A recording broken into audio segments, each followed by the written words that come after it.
Bonsoir, bienvenue dans ce 1945. Nous sommes jeudi 27 mai. On regarde les titres de l'actualité. À 10 ans, Antoine a donc affronté celui qui a tenté de le noyer après avoir tué sa mère il y a 2 ans. Cédric Ornec, un face-à-face bouleversant devant la cour d'assises de Vendée ce matin où l'enfant a calmement raconté son calvaire. Le récit de Sandrine Ruot et Romain Renoux. Notre chiffre du jour, 1 million, c'est le nombre de personnes qui ont manifesté aujourd'hui pour les retraites, selon la CGT. De son côté, la police évoque, elle, 3 fois moins de manifestants. Une mobilisation moins importante, semble-t-il, que lors de la dernière journée d'action en mars. David Bobin, Irène Candel et nos correspondants en région. Et cette journée était également importante pour le gouvernement qui a confirmé hier le report de l'âge de la retraite au-delà de 60 ans.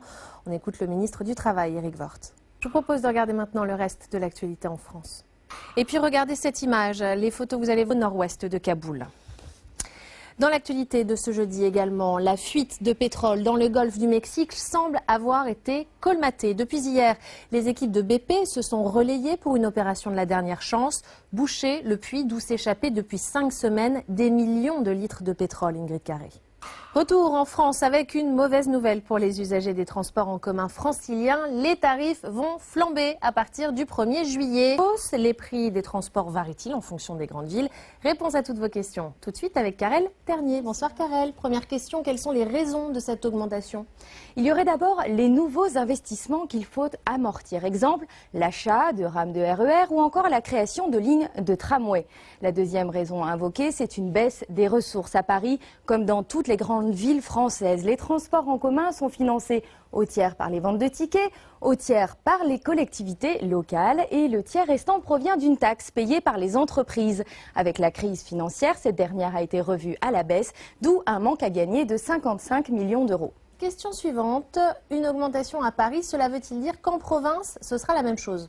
Non, pas du tout. Les prix des transports urbains sont fixés librement, métropole par métropole. Il n'y a aucune harmonisation nationale, d'où des disparités. Si l'on prend par exemple le coût d'un abonnement annuel, à Paris, il faut compter 680 €. La capitale reste la ville la plus chère, suivie de Lyon, Nantes, Lille, Marseille et Bordeaux. Alors évidemment, ces différences s'expliquent par l'offre de transport qui n'est pas la même à Paris ou à Bordeaux, mais il n'existe pas pour autant de règles pour calculer le juste prix des transports. Au final, les métropoles font ce qu'elles veulent. En revanche, Karel, il existe une mesure qui est la même pour tous les salariés français. Oui, tout à fait, c'est la prime transport où que vous habitiez, que vous soyez employé du privé ou du public. Depuis le 1er janvier 2009, vous avez le droit de demander à votre employeur le remboursement de 50% de votre abonnement. Cela vaut pour le bus, le métro, le train et même pour les abonnements au vélo en libre service. Merci pour toutes ces informations, Karel. Venons-en à ce scandale qui frappe le leader du soutien scolaire. Dans un rapport confidentiel de la Commission nationale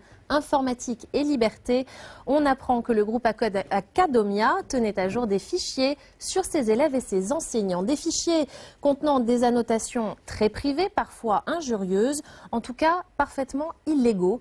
La CNIL a adressé un avertissement à l'entreprise. Les explications de Christelle Gilbert, Samuel Duhamel et Pauline Buisson. Notre homme du jour s'appelle Mathieu Valbuena. C'est lui qui a marqué le 2e but décisif pour les Bleus hier face au Costa Rica pour leur premier. L'Uruguay qui sera le premier adversaire des Bleus lors de l'ouverture de la Coupe du Monde en Afrique du Sud le 11 juin prochain.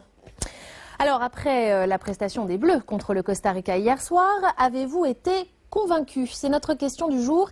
Eh bien, pas vraiment. Vous êtes 54% à nous avoir répondu non. Seuls 29% d'entre vous se sont dit satisfaits. Vous pouvez continuer à voter, bien sûr, sur notre site m6actu.fr.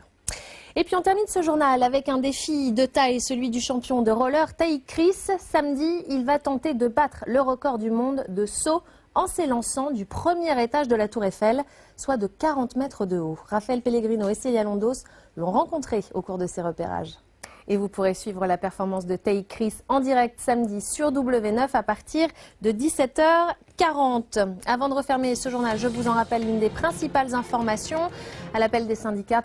C'est la fin de cette édition, merci d'avoir été avec nous. Tout de suite, un gars, une fille, à 20h40, vous retrouvez Tim Ross pour de nouveaux épisodes de Lie to Me. Demain, l'info revient à 12h45 avec Franck Georgel.